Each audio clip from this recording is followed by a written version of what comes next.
Hi, welcome to Adjusting Your Heart.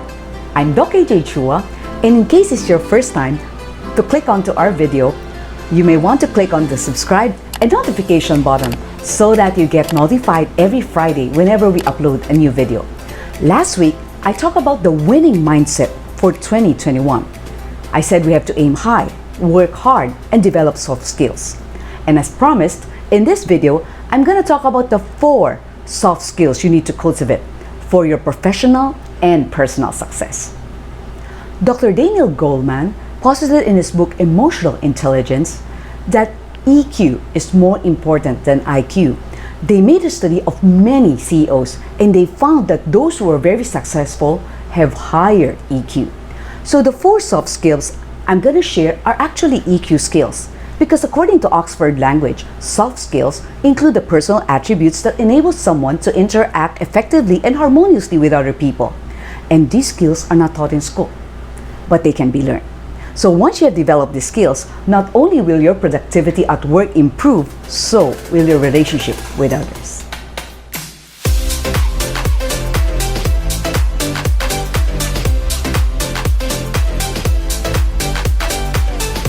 The first soft skill I'd like to talk about is adaptability. It's also called flexibility. It refers to the quality of being able to adjust to new conditions. It's not as easy because most of us are very resistant to change, especially when we're doing certain things for a long time and it worked. But now we live in the new normal. And if you want to thrive, we have to learn to adjust to these new circumstances. We have to be willing to change the way we do things, the way we study, the way we work, even the way we do business. Remember the story I shared in my previous video, Change Your Perspective? I talk about a book called Who Moved My Cheese? That person who didn't want to adapt to the new circumstances, he died of hunger. Similarly, if you don't want to go online, then you can't even have an education. If you don't want to upgrade your computer or technological skills, you will get left behind. You won't be able to find a very good job. And if you have a business and you won't start selling online, you lose clients and even lose money. And if you don't want to wear face masks like this or face shields, you can't enter into any establishments. You will also get apprehended, get fined, or you might catch the coronavirus. So change is constant. So we just have to embrace it by changing the way we think.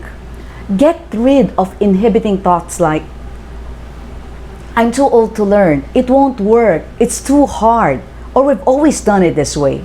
It's time to change those kind of thinking. We have to be willing to leave our comfort zone and try new things. For instance, we could try in small things, we can slowly learn adaptability, like trying out new cuisines, new food, and that's also one thing I have to learn. Or changing our hairstyle, changing our route. The way when we go to work, like now we have Waze. Then sometimes my husband will say, oh, we've never passed through these roads. So it's a good way of also learning new routes. On my own, I also try to read different versions of the Bible. It makes it more interesting. And also, at the same time, I also learn new things. Like there was one year, I tried reading the Bible using traditional Chinese. And of course, it took me probably 2 years to read through everything. And after that, I said, I want to learn simplified Chinese. So I used a simplified Bible. So that's hitting 2 birds in one stone. I learned God's words and I also improved my Chinese. And we could also, now we have to learn how to pay online. Like I learned how to use GCash. Some people have to use smart money. We have to do online banking so that we don't need to keep on exposing ourselves to other people. But of course, we have to be extra careful. We now know there are a lot of hackers, so we have to have a stronger password. Please do not ever give your OTP, your one-time password to other people. And some people have adapted to selling online. Like my friend, who's also my consultant for my Taglish videos, Carmela Kajukom Tanseng. She's a nurse. She's now working at a BPO and she's also into online selling. She sells meat products like tapa, longanisa, with different flavors like batutay. So you can check out their website, Cozy Grub. We could also try to look for other sidelines like online virtual jobs. You can check out Nikki B's channel. She already has 21,800 subscribers. So she gives tips on how to do freelancing even if you're a college student, or how to get online jobs even if you don't have any experience, or how to be an Amazon virtual assistant and you can still earn money.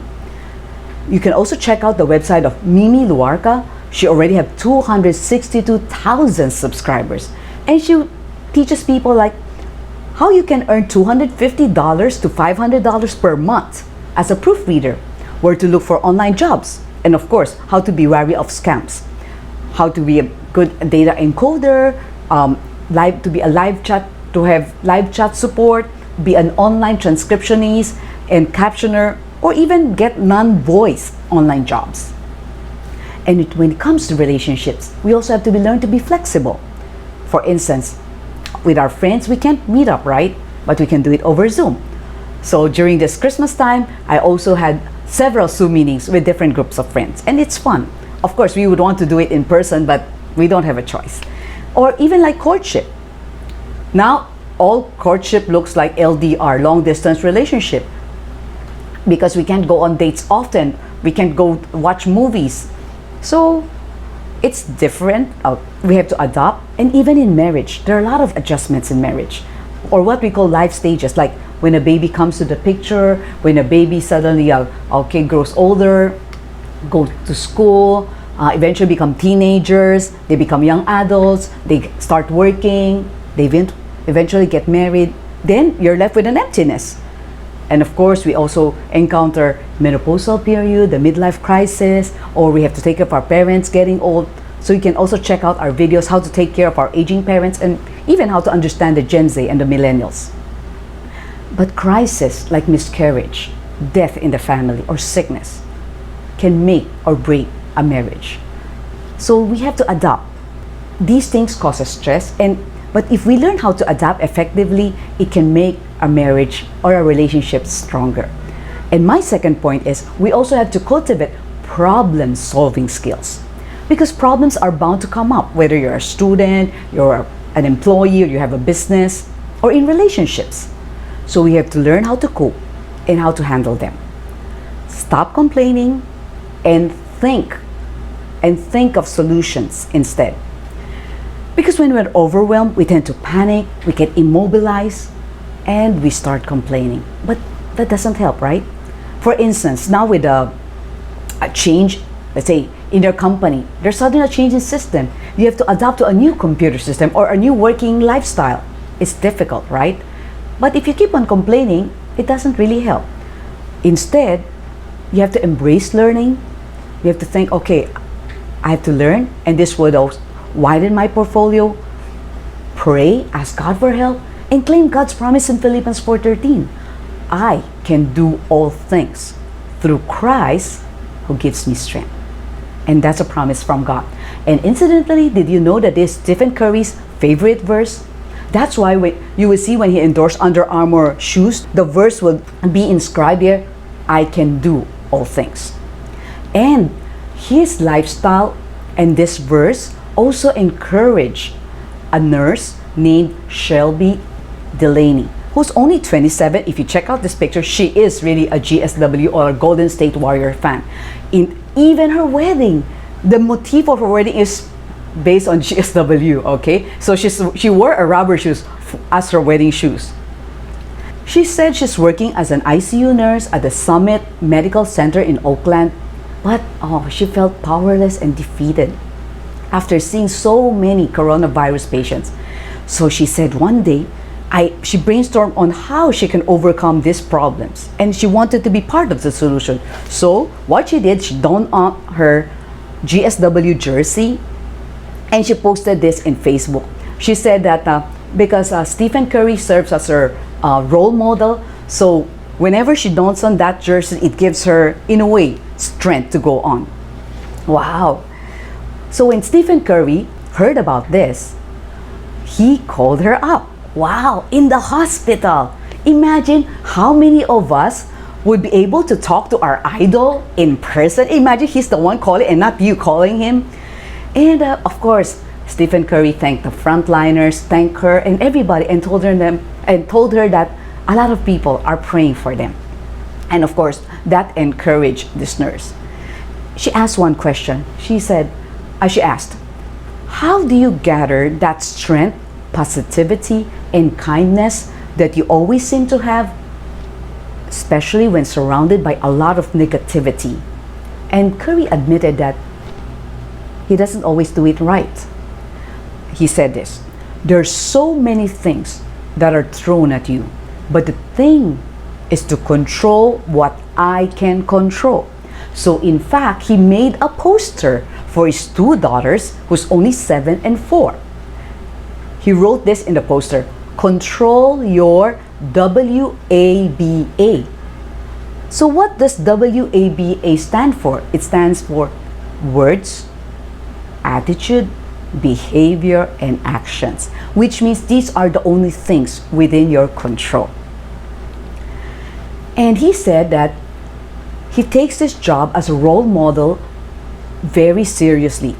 His parents and his faith in Christ instilled these values early on. For instance, his mom Sonia would tell him, when you're playing basketball, give it your best in the court. But when you're in the grocery store, be kind to everyone. So in this time of pandemic, Stephen Curry encourages a lot of young people to stay at home, maintain physical distancing.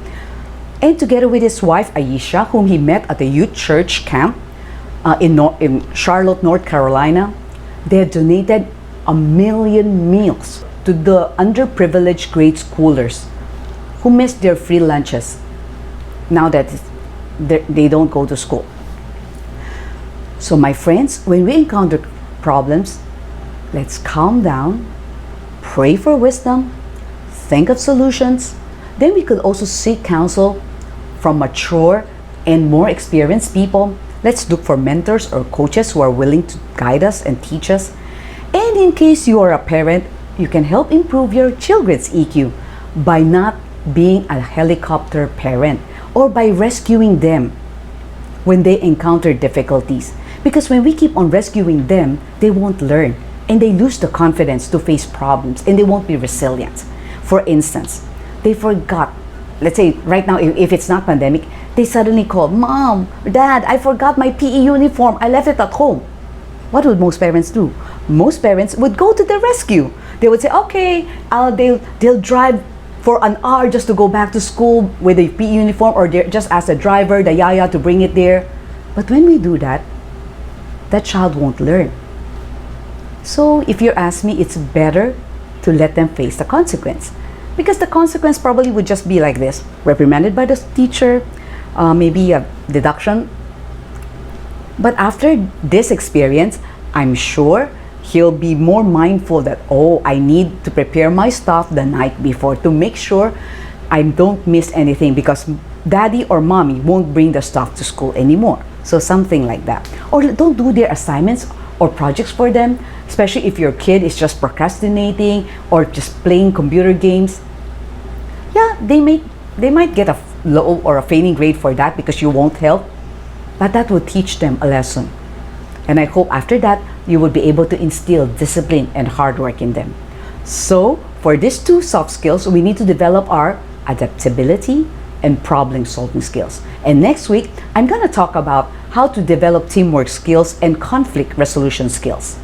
And of course, I'd like to thank some people who have continually supported us, like Annalyn Abenohar, Ems Salangad, Jeffrey Militante, Rebecca Yam, Londonese Adventures, Sunny Ariola, and this is in Chinese, Ting Ting Su Xie Fujianhua, learn Hokkien. So I wish you success in all that you do.